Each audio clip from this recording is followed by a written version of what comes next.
Alors aujourd'hui, nous avions une rencontre qui a été organisée par l'Union européenne. Une rencontre importante parce qu'elle arrive à un moment important. Il y a 15 jours, le ministère de l'Industrie a signé une convention avec la COVAD, la Coalition pour la valorisation des déchets. Et cette convention va permettre de financer une grande étude pour la conception et la mise en place d'un écosystème transversal vert. Donc c'est un écosystème qui va alimenter les 49 autres écosystèmes industriels existants sur la question de l'économie circulaire. L'économie circulaire, qu'est-ce que c'est? C'est de faire en sorte que les déchets et les matières premières puissent être recyclés à l'intérieur des chaînes de valeur nationales, de façon à améliorer la compétitivité de notre tissu économique et industriel, et également de façon à achever des objectifs de développement durable et d'inclusion. Et j'insiste sur la dimension inclusion.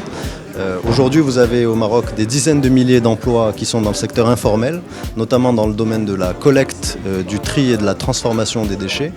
Et donc il faut qu'on parvienne à intégrer toutes ces personnes à l'intérieur des chaînes de valeur institutionnalisées et officielles, de façon à ce qu'on puisse créer encore plus d'emplois, démultiplier le nombre d'emplois, permettre à ces personnes d'exercer dans des conditions dignes. Et donc ça va passer par justement le design de cet écosystème global, intégré.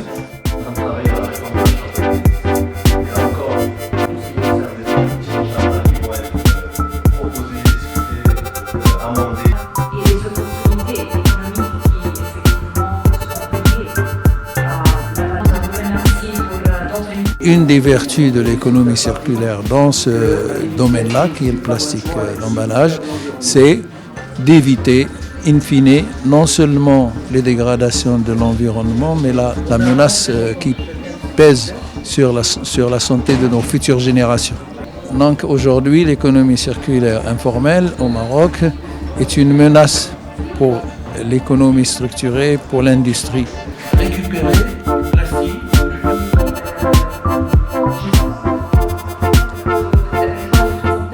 L'Organisation des Nations Unies pour le développement industriel, ONUDI, en tant qu'agence onusienne spécialisée, est là pour mandat d'accompagner les pays membres pour atteindre un développement industriel durable et inclusif. Aujourd'hui, la durabilité et la compétitivité des entreprises dépendent de l'usage des matières premières. Donc, pour assurer un développement industriel durable, il faut découpler en fait la croissance économique de la consommation des matières premières. C'est le but en fait, et c'est l'objectif en fait du projet SwitchMed que nous avons mis en place ici au Maroc grâce à un soutien financier de l'Union européenne et pour montrer un petit peu, pour accompagner le tissu industriel pour une consommation et une production durable. Aujourd'hui, on organise cet événement qui met l'accent sur l'économie circulaire dans le secteur du plastique parce que nous avons retenu l'économie circulaire en tant qu'axe prioritaire de notre collaboration avec le gouvernement du Maroc. L'économie circulaire en fait constitue aujourd'hui une réelle opportunité pour le secteur privé. Quand je parle des opportunités, c'est des opportunités d'affaires et des opportunités économiques, mais c'est aussi c'est une question qui a aussi d'autres aspects, notamment elle touche à l'aspect social. Comme vous le savez, aujourd'hui, le secteur de l'économie circulaire ou bien du recyclage en général au Maroc, il se base beaucoup sur le secteur de l'informel. Il y a aussi, qui dit organisation du secteur, dit aussi amélioration des conditions de vie de population.